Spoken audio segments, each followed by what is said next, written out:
There's so much Epiphany being played. Will these aggro decks ever make it go away? Monday, Meta Monday. Monday, Meta Monday. How's it going, folks? Good morning. Happy Monday. Hope everybody had a wonderful weekend. Thanks for the resubs this morning. Jed Chick, Tobias, Duck Doolittle. Super, I guess. Welcome back, folks. So we've got some metrics to look at from over the weekend. And we've got a pretty big data sample to look at. So Red Bull had their first free-to-enter tournament on MTG Melee, because MTG Melee is great, obviously, that had over 1,200 players actually playing it. They had like 2,200 people signed up and 1,200 played. So my estimate, we had talked about this before, that like half your people actually play that sign up for your free to enter events is about accurate.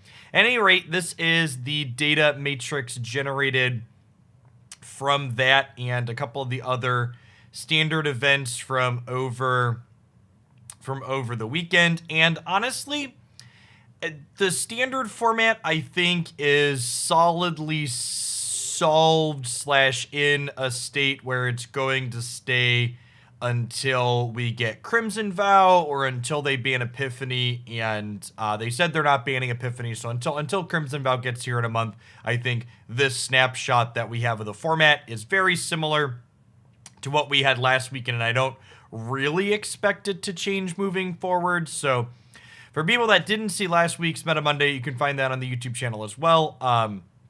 There are a ton of Epiphany decks that are broken out into a couple different categories here. So Is It Dragons was the overall most popular deck at almost 18%. Then there was another almost 9% that was dedicated Is It Turns, which again, for people that don't know the difference between these two, the key difference is the Is It Turns deck is looking to play the cards that copy the next spell you cast. So they take like 2 to 3 extra turns all at once. And then there's also Grixis turns and Azurius turns. And then past here, you get lower than 1%. So what this is 4%. This is 9%. So that's 13. So over 30% of the top of the field here is looking to abuse the card Alduin's Epiphany in some way, shape, or form.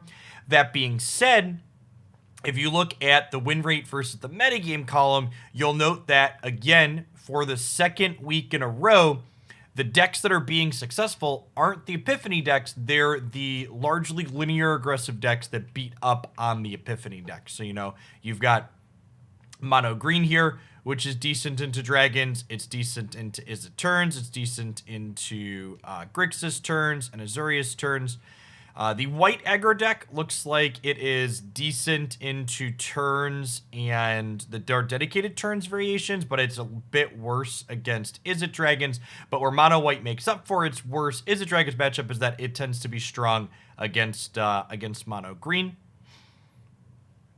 What else is there to note here? This Teamer mid-range is basically green, red, splash some counter spells. If you want to be a little bit mid-rangey, you basically need to be playing counter spells in the format.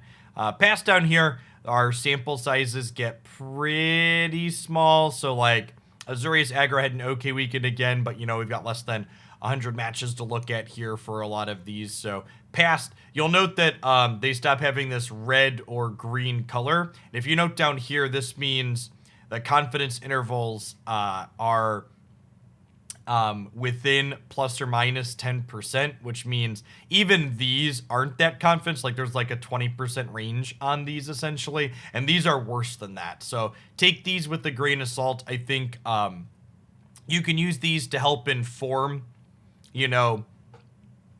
anecdotal experience or like theory crafting, but I wouldn't take these as, if something in here doesn't line up with your experience, I wouldn't necessarily say that your experience is wrong. The other category continues to be just an utter dumpster fire in the standard format. Best of 3 ladder data. Mono green Stompy and Is It Dragons, both over 20% on the metrics here. Looks like Is It Dragons peaked here at 26, and Mono Green. Mono Green is creeping up over it here at the very end. Also, again, it's worth noting that here at the very end, Mono Green not only is the most popular deck, but it also has the highest win rate. At no point has any other deck here on the ladder had a higher win rate than Mono Green at best of 3. Which I think explains this, metagame popping up since it's having such a strong performance. Taking a quick peek at best of 1, the format actually looks quite a bit different for best of 1 versus best of 3. Best of 1, mono white aggro is the most popular, and we see here it actually has a slightly higher win rate than mono green. Yeah, the Dragons deck falls way off, and that actually doesn't, I guess it actually does surprise me a little bit. Maybe mono white is favored against Is It Dragons in game 1, but in best of 3 it's not. We don't have a win rate matrix for these. Another thing to note here on these stats on Untapped is that this data matrix generated from Melee, the win rates do not include mirror matches, and on this they do.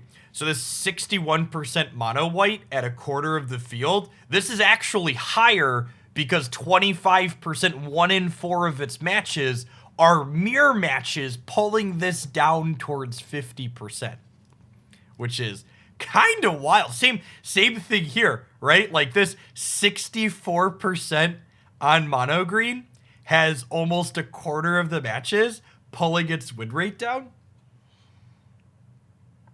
It's very, very crazy. Like this is just an absurd win rate. Yeah, wild. All right, historic. We had memory lapse suspended last week, and while we didn't have a huge tournament to look at, there was this pizza box community tournament that had 90 players playing it on MTG Melee over the weekend. This was a free-to-play tournament. We got a small amount of metrics out of it. Unsurprisingly, Jund Food was the most popular deck by a significant margin. And not only was it the most popular deck, but it had looks like the best win rate of, this is a small sample size. So, like, the win rate is strong, but it was also the most popular deck. And this doesn't surprise me. So Jund Food, I think, was in contention for one of the better decks in the format before Memory Lapse was removed, and Memory Lapse took a powerful tool away from the best deck. But it's actually worth noting here, and this was what I mentioned when the suspension happened, is that Jeskai Control here, lower percentage here than Jund Food, but its win rate was also quite strong. And I mentioned that I didn't really expect Jeskai Control to fall off in terms of power level, so much as just people will stop playing it for at least a little bit while they explore other things. So again, these samples, even this 18 deck sample size is a little bit low, but this is just something we can look at that was at least something not the ladder. As far as ladder metrics are concerned for historic, Jund Food actually has the highest win rate along with Is It Phoenix. It looks like Green White Company and 5-color Niv are probably I almost said overrepresented, but their win rates are actually quite strong as well here. If we look at these handy dandy symbols, banned and restricted happened here. We could see that Jeskai Control is up here at 13%, and then it drops appropriately off the face of the cliff. You love to see it, down to 4.4%. It's creeping back up a little bit there, but still under 5% on the last day.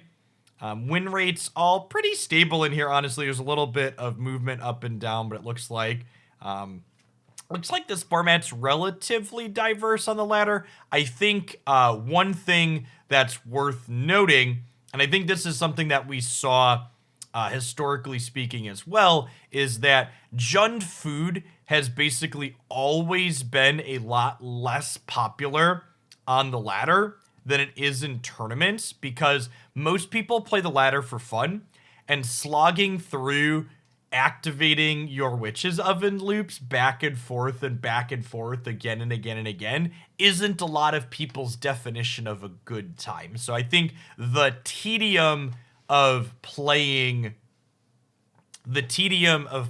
with the cat oven execution keeps a lot of people from playing the deck on the ladder, even though its win rate is also quite strong here.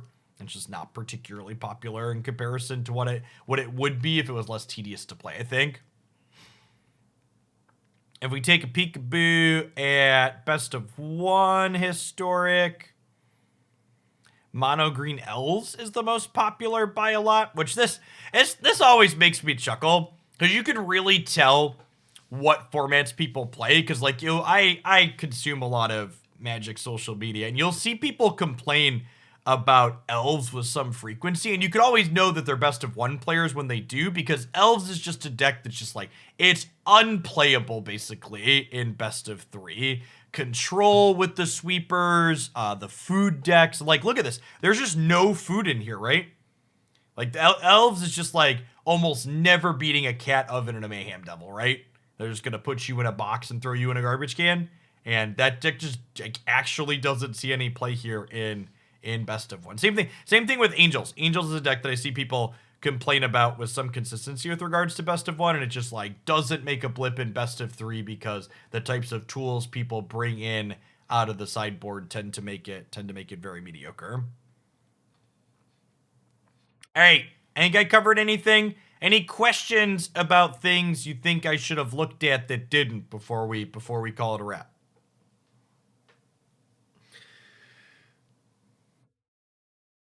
Thanks for the resubs, Wit Crockett and Salamills. I appreciate that. Welcome back. How's Demir doing? Where? It's a dumpster fire. It's a dumpster fire. If you aren't an aggro deck, you're not doing well. Gosh, it's even more of a dumpster fire than last week. It's even more of a dumpster fire than last week, chat.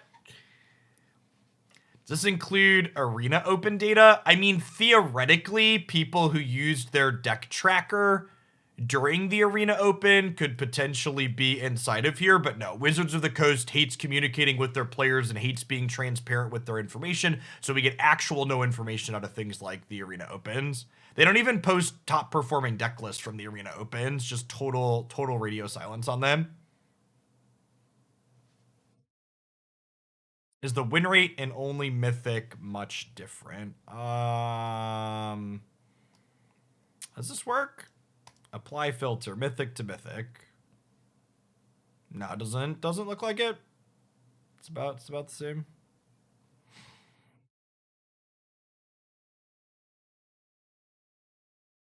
Your sample sizes get much smaller. Yeah, they don't meaningfully change. The idea that like there's some type of pure magic that happens at certain points on the ladder, like with a mythic cut, is just like untrue. There's sloppy